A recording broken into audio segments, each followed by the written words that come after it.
অসমৰ মুখ্যমন্ত্ৰী ডক্টৰ হিমন্ত বিশ্ব শৰ্মাৰ আদৰণীয় পদক্ষেপ।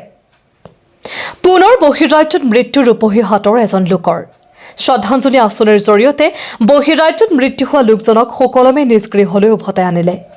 যোৱা বৃহস্পতিবাৰে বহিৰাজ্য তামিলনাডুৰ কয়ম্বাটুৰত মৃত্যু হৈছিল লোকজনৰ মৃত্যুত শোকৰ ছাঁ বিৰাজ কৰিছে সমগ্ৰ অঞ্চলজুৰি। লোকজন ৰূপহী হাতৰ মাগুৰমাৰী গাঁৱৰ সুৰুজ জামাল। কৰ্মসূত্ৰে বহিৰাজ্যলৈ গৈ হাৰ্ট এটেকত অকাল মৃত্যুক সাৱটি লয়। পৰিয়ালৰ একমাত্ৰ উপাৰ্জনকাৰী আছিল সুৰুজ আলী। প্ৰায় 40 বছৰ বয়সত 5টা সন্তানক গৃহ সংসাৰত এৰি থৈ যায়। ইয়াত মানে এজন ঘৰৰ দুখীয়া মানুহ একদম তামিলনাডু গৈছিলে। আজি 15-16 দিন আগতে গৈছিলে, মানে কাম কৰিবলৈ গৈছিলে। তাতে মানে হাৰ্ট এটেক হৈ পেলাই তাত মৃত্যু হৈছে।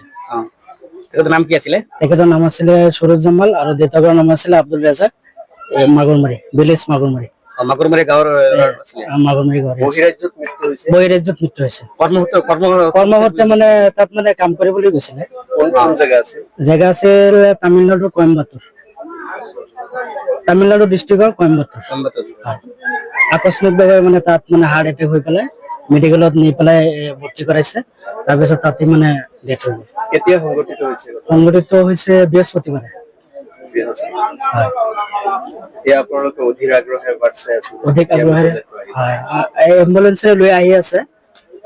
সামগ্ৰী পাৰ হৈ গৈছে, আহি পাব 10-15 মিনিট পিছতে আহি পাই যাব।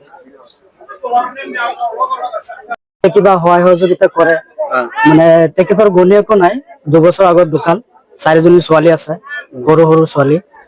এজনী বিয়া হৈছে, 3জনী সৰু সৰু, মানে ল'ৰাও নাই।